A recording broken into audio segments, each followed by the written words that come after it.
여러분 안녕하세요. 놀이 코딩 수학 3급 함께하고 있는 강사 김보미입니다. 오늘은요, 명령어 중에서도요, 가장 어렵다 할 수 있는 아이들이 좀 낯설어 하는 부분들을 해볼 건데요.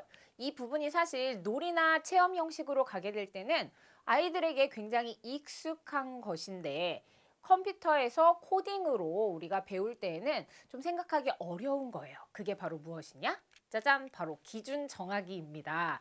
자, 기준 정하기. 특히 아이들이 실생활에서 많이 사용하고 있거든요. 분류 활동. 수학 활동에서 우리가 어떤 도형을 분류할 때 색깔을 기준으로 분류한다던가 모양을 기준으로 분류한다던가 여러 가지 이러한 기준들을 스스로 정해보고 그 기준에 맞추어서 활동해 보는 것들이 아이들에게는 사실 그렇게 낯설지 않은데 내가 어떠한 과제를 컴퓨터상 안에서 해결하려고 할 때, 내가 특정한 명령어를 주려고 했을 때 이 기준을 사용하는 여기서는 조건문이라고 하는데요. 이 조건문 사용하는 게 조금 까다롭거든요. 그래서 충분히 아이들이 이 조건문에 익숙해질 수 있도록 우리가 오프라인에서 놀이나 체험 형식으로 조건과 관련되어 있는 활동을 많이 해보는 게 굉장히 중요하죠.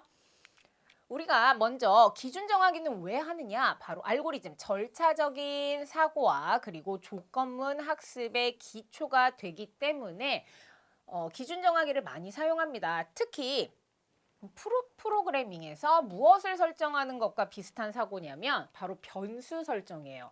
변수란 무엇이냐? 우리가 프로그래밍을 계산기라는 걸 프로그래밍 할 거예요. 그러면은 사용자가 눌러줄 때마다 그것을 더해야 되는 거예요. 만약에 더하기 연산이라면.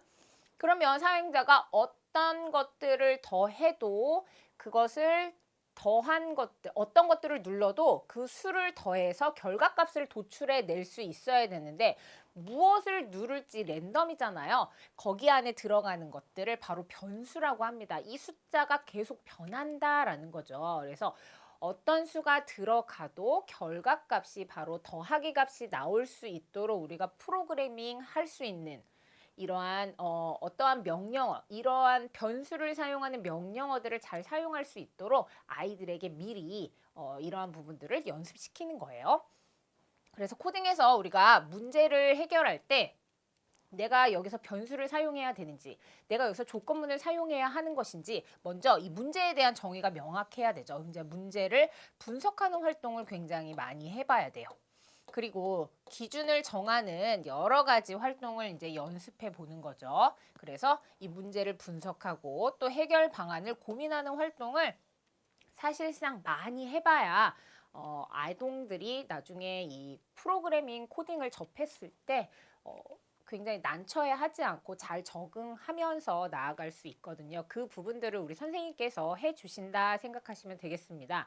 제가 지금 여기서는 한 강으로만 다루고 있지만 사실 선생님께서는 이 기준 정하기 활동을 여러 차시로 만들어서 진행해 주셔도 좋아요. 그만큼 아이들의 이 활동을 연습하는 게 굉장히 중요하거든요. 저는 여기서 두 가지 활동을 소개시켜 줄 건데 이 두 가지 활동을 선생님께서 좀 더 융통성 있게 다양하게 변형시켜서 활용하시면 더욱더 좋을 것 같습니다. 첫 번째 제가 여러분들에게 제안하는 활동은요. 바로 도형과 숫자로 먼저 명령어를 만드는 건데요. 여기 도형이라 함은 저는 이제 예로 들어서 사각형, 삼각형, 원을 들었고요. 숫자는요. 너무나 많은 명령어를 주면 아이들이 당황해하기 때문에 1에서 10까지의 카드 숫자 중에서 내가 짝수가 나왔을 때는 출발로 이동하고 홀수가 나왔을 때는 대각선 한 칸을 이동한다라는 이렇게 두 가지로 축약해서 명령어를 줄 거예요. 이러한 명령어는 어디에 사용되는 것이냐? 바로 아래쪽에 있는 미로 탈출, 출발 칸에서 우리가 여기 도착 칸까지 갈 수 있는 경로를 만들 때 사용하는 명령어예요. 여기 보면 대각선으로의 이동은 안 되고 출발 칸에 있을 때 이쪽이든 아래쪽이든 어느 쪽이든 우리가 세 칸을 이동한다. 그리고 두 칸 이동, 한 칸 이동을 이렇게 정해 보았어요.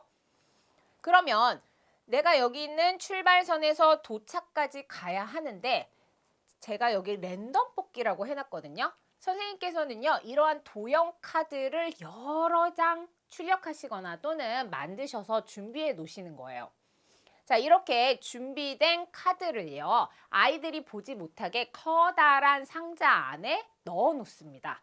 아이들이 이 부분 굉장히 즐거워하거든요. 왜냐면 아이들은 예측 불가능한 것에 굉장히 많은 흥미를 느끼잖아요. 아이들이 이 상자 안에서 자신이 어떤 카드를 꺼낼지 몰라요.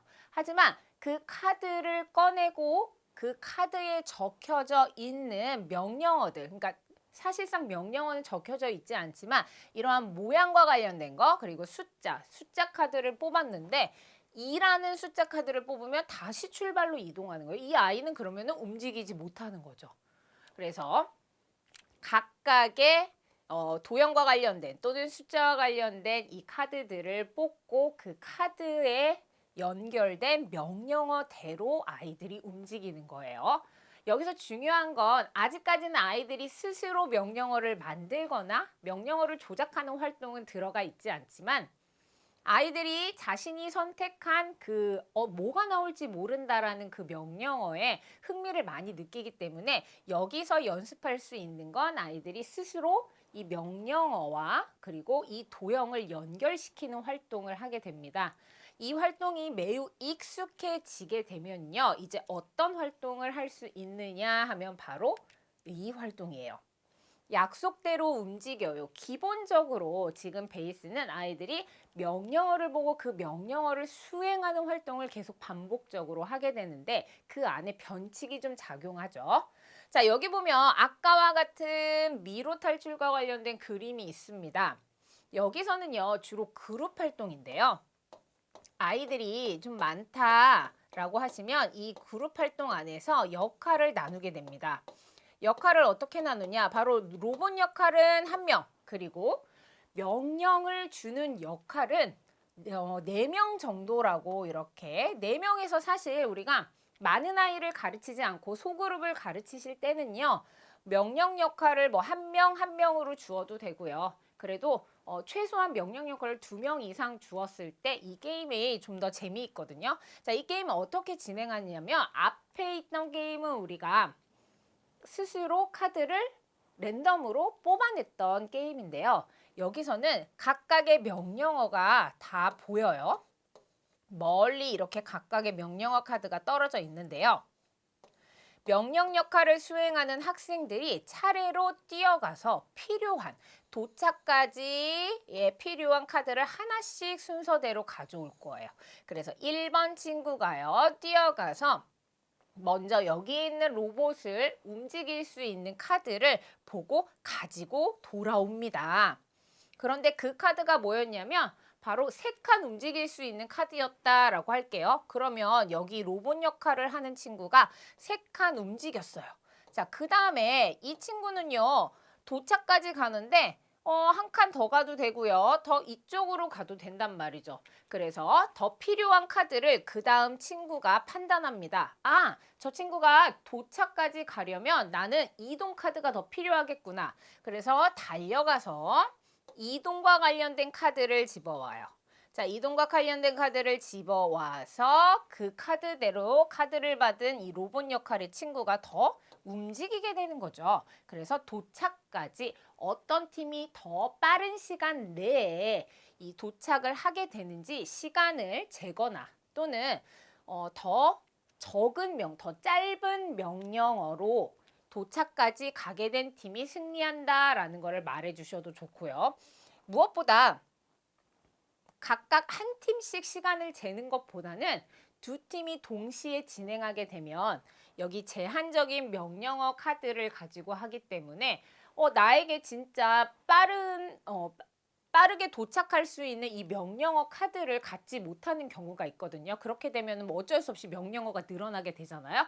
그러면서 이제 아이들이 좀 더 적합한 명령어를 찾으려고 서로 이야기하고 소통하는 부분들이 생기기 때문에 좀 더 긴박하게 아이들이 즐겁게 게임을 즐길 수 있다라는 것도 알아두시고요. 이 활동은 상당히 활동적인 게임이에요. 그래서 특히나 뭐 남자아이들 같은 경우 몸으로 체험하는 활동을 좋아하는 경우 이러한 게임이 많이 사용되고요. 초등학교 교실에서도 어떤 활동이 많이 사용되냐면 이렇게 순차적으로 아이들이 가서 어떤 활동을 수행하고 돌아오고 또 그걸 기다리고 있다가 다음 친구가 또 다른 활동을 이어서 다시 하고 돌아오고, 그래서 모둠끼리의 협업을 강조하거나 또는 아이들과의 의사소통 능력을 길러줄 때 이러한 활동을 좀 많이 하는 편입니다. 그리고 모둠별로 아이들이 역할을 나눠서 자신의 역할을 잘 수행하도록 하는 것도 굉장히 중요하고요. 이 게임이 끝난 다음에 로봇 역할과 그리고 이 명령을 하는 친구의 역할을 바꾸어서 해보는 것도 굉장히 좋습니다. 그래서 기준 정하기 활동은요, 사실 내가 여기서는요, 도형과 그리고 숫자로 정한 것들을 해봤는데요. 도형과 숫자 이외에 아이들에게 가르쳐주고 싶은 개념이 있으시다면 그 개념과 연결 지으면 훨씬 더 좋습니다. 아이들에게 시각의 개념을 가르쳐주고 싶다. 또는 이 시계 모양에서 큰 바늘 그리고 작은 바늘의 위치를 보여주는 그러한 그림들로 나는 약속을 정하고 싶다. 라고 하면 훨씬 더 좋아요. 그래서 사실 도형 숫자 이외에 우리는 측정과 관련된 것들, 내가 자를 사용하는 법을 가르쳐 주고 싶다라고 하시면 이 자와 관련된 그림들을 1에 표시되어 있는 거, 2cm에 표시되어 있는 것들, 3cm에 표시되어 있는 것들, 그만큼 내가 이동할 수 있다라는 거를 보여줄 수도 있고요. 뭐 길이, 시각, 그리고 무게, 이러한 것들과 관련된 것들을 바로 약속으로 정해주시면 훨씬 더 아이들이 다채롭게 배울 수 있고, 이 한 번의 게임만으로도 여러 가지 수학적 개념들을 다룰 수 있기 때문에 선생님들께서 다양하게 활용해 보시는 게 굉장히 좋습니다. 저는요, 여기 있는 게임을 한 가지만 소개하고 있지만 선생님께서는 이 게임에서 제가 말씀드린 이 약속과 관련된 기준들을 다양한 영역으로 바꾸어서 사용하실 수 있어요. 과학이나 수학이나 또는 국어에서 어떤 특정한 용어를 가르치고 싶으실 때도 이러한 게임으로 사용해 주시면 훨씬 더 좋다라는 거 강조드리고 싶습니다. 자, 그러면 여기서 확장 활동 한 가지 더 보도록 할게요. 자, 여기는 지금 아이들이 이런 식으로 출발해서 도착까지 가게 된다라는 걸 한 번 더 보여주려고 했던 거고요. 아이들이 직접 기준을 정하는 거예요, 이번에는. 아이들 스스로 기준을 정하려면 최소한 선생님들께서 이 약속이라는 거, 이동 약속을 보여줬던 그런 어떤 그림 또는 뭐 선생님께서 사용하셨던 용어, 이런 용어들을 아이들이 충분히 경험해 봐야 돼요. 그냥 무작정 한 번 게임하고 이 아이들에게 이번에는 너희들이 한번 해볼까? 물론 잘 해내는 아이들도 있습니다. 하지만 아이들은요, 여러 가지 반복된 활동을 통해서 좀 더 나은 익숙해진 부분들이 나오거든요. 그래서 바로 하실 경우에 좀 어려울 수도 있어요. 그래서 충분히 선생님께서 많은 시범을 보여주시고 예시를 보여주시는 게 굉장히 중요하다라는 거죠. 이렇게 아이들이 직접 기준을 정하고 이번에 다른 친구들에게 적용하도록 이제 유도해 볼 수도 있고요. 그 다음에 이 부분은요, 이제 수 영역과 관련된 건데요. 바로 숫자를 추가해서 이 두 자리 수를 만나면 한 번 쉬고, 세 자리 수를 만나면 이전의 칸으로 이동한다. 약간의 벌칙을 추가해 줄 수도 있는 거죠. 그래서 항상 이동하는 것만 있는 게 아니라 뭔가 이렇게 한 번 쉬고 가고 그 다음에 게임을 지연시킬 수 있는 규칙들도 만들어낼 수 있는 것들. 그리고 이런 게 있어야 게임이 좀 더 풍요롭고 좀 아이들이 더 즐길 수 있잖아요. 그래서 다양한 조건을 적용해 보는 것들이 중요합니다. 이러한 것들은요, 아이들 스스로 생각해 내라고 하면요, 아이들이 평소에 보드게임 같은 거 많이 다뤄본 친구들은요, 굉장히 다양한 변칙들을 생각해내요. 그래서 게임이 좀 더 풍요롭고 재미있어진다라는 거죠. 특히 여기서 우리가 수개념에서 두 자릿수 또는 세 자릿수, 이 자릿수와 관련된 것들은요, 아이들이 자세히 보면서 아, 맞다, 이 숫자가 두 개 있는 두 자릿수는 어떻게 이동하는 거였지, 세 자릿수는 또 어떻게 이동하는 거였지, 아이들이 재미있게 게임을 통해서 자릿수에 대한 개념을 익혀볼 수도 있기 때문에 항상 영역, 이러한 수와 관련된 영역 또는 수학적 지식과 관련된 부분들을 섞으셔서 이렇게 게임을 변칙적으로 이용해 보시는 거 추천드립니다. 자, 그래서 오늘은요, 바로 기준 정하기와 관련된 내용들 함께 해 보았는데요. 이 기준 정하기 굉장히 아이들이 좋아하는 내용이기 때문에 꼭 선생님들께서 뭐 지금 공부방이나 다른 곳에서 일하고 계신다면 한 번쯤은 꼭 적용해 보셨으면 좋겠습니다. 그리고 아직 가르침의 경험이 없으신 분들은요, 뭐 자녀와 함께 해보셔도 좋고요. 자녀가 없으신 분들은 꼭 이러한 것들이 필요한 곳이나 또는 아이들을 만날 수 있는 곳에서 꼭 한번 해보셨으면 좋겠어요. 그래서 굉장히 중요한 활동이니까 기억해 주시기 바라겠습니다.